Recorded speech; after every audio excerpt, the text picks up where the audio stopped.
God is good. All the time. And all the time. God is good. Thank you. And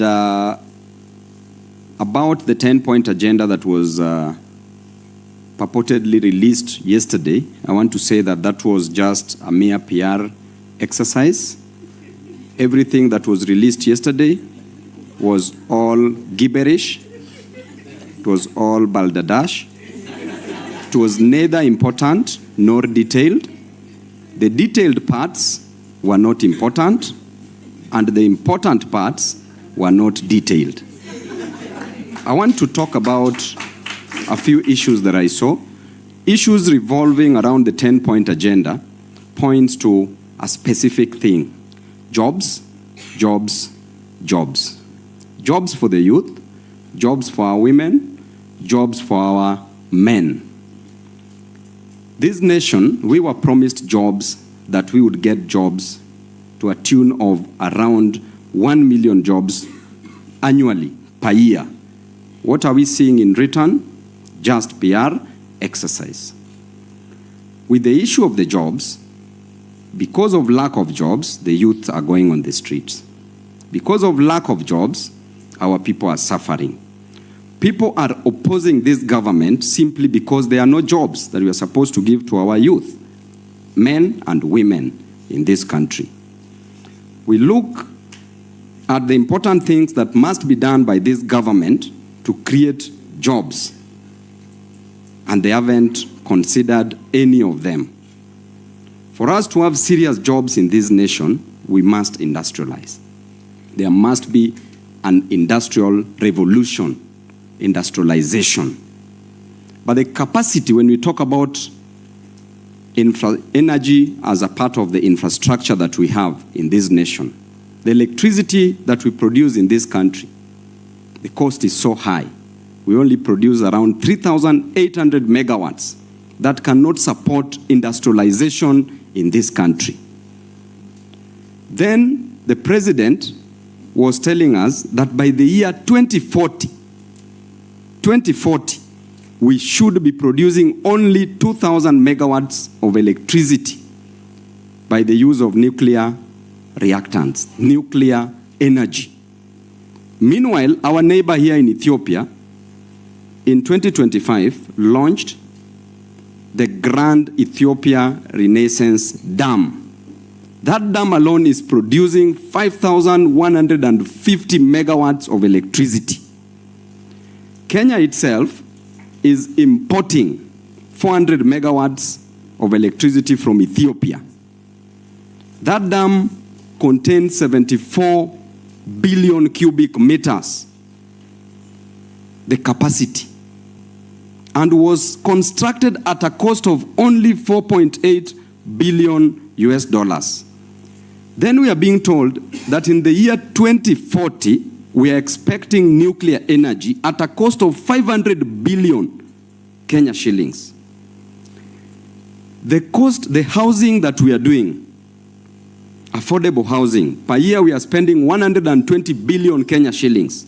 In 5 years, we'll be spending 600 billion Kenya shillings. Meanwhile, affordable housing is a private good, and the role of a government is not to participate in provision of private goods, but to facilitate consumption of merit goods like education and health, and also provide public goods like roads. So you wonder, where is our priority? Where did we go wrong as a nation? That what we want to achieve in 2040, Ethiopia has already achieved by 2025. So therefore, when it comes to issue of handling jobs in this nation, we are not ready. Electricity is very costly in this nation as compared to East African countries. So without that proper energy as part of the infrastructure, we cannot create jobs. And because of that, the youth will continue rising, and the youth will continue demanding for what is rightfully theirs. Lastly, on the issue of the public debt, we were being told so many things about public debt.